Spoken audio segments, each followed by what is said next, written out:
All right. So, talking about speech acts, what's the difference between an indirect speech act and a direct speech act? When we're talking about an utterance for which the syntactic form, syntax meaning grammar, does not match the communicative intention. A great example of that would be a child that blurts out in class and then she asks, "Can you raise your hand?" And if the child does not have the understanding, the perspective taking to understand the tone in her voice and that she's asking that almost sarcastically and not literally, they could get in trouble. This happens a lot with kids with autism that have a hard time with figurative language. And so they blurt out, the teacher says, "Well, can't you raise your hand?" And they say, "Yes." And then the teacher thinks, "Oh, you're being a smarty pants." And really, that kid's just like, "Yeah, I can raise my hand. I don't know what that has to do with anything." Indirect speech acts are very complicated for lots of kids with any kind of social language disorder versus an utterance in which the intent is accurately reflected, direct. It's very literal. "Can I have some cake?" There's not a whole lot of other ways to take that than you're asking for some cake. There are several conversational rules. There's the relation principle, the quantity, the quality. So, how much you speak, what you actually put in, to the conversation, the quality of the points you raise, the manner in which you do it, the social status that you hold, your ability to stay up on the topic, add and contribute to the topic, and not just try and take the conversation over. And then also just being able to read the context. There are so many skills and rules necessary for a successful social interaction. And so often, when there's communication breakdown, it's not because somebody didn't understand a word you said or the grammar you used, it's because of some conversational rule.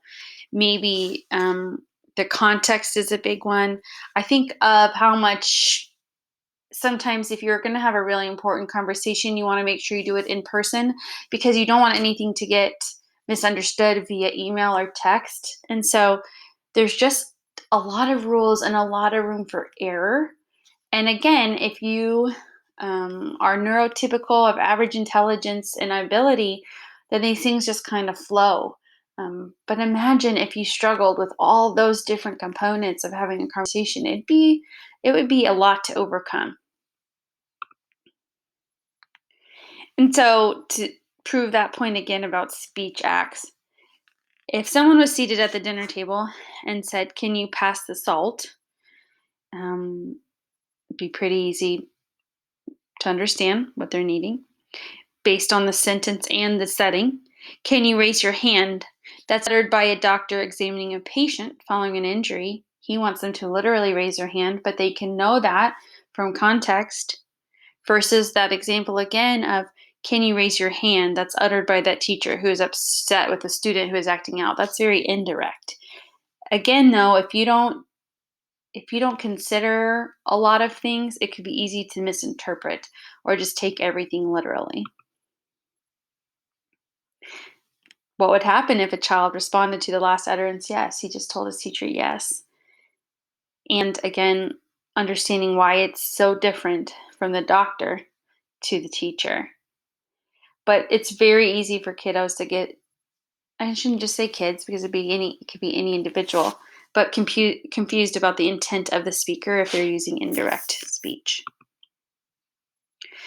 Okay, so in summary, we're going to put all of these things into these umbrella terms. So the form of language would be phonology, morphology, and grammar, syntax. The content is the vocabulary, right? The semantics.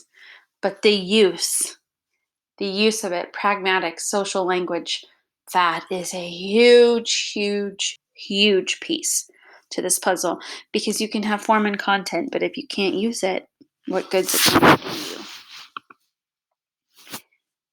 Again, I have this in my slide. I highly encourage you, if you have a question after this lecture, that you go ahead and email me before you forget it, and I will get back to you. And then, of course, you need to work on your chapter 2 quiz. And you can go ahead and start reading chapters 3 and actually chapters 4. That will be in the second module um, for the accelerated course. So that's all for now.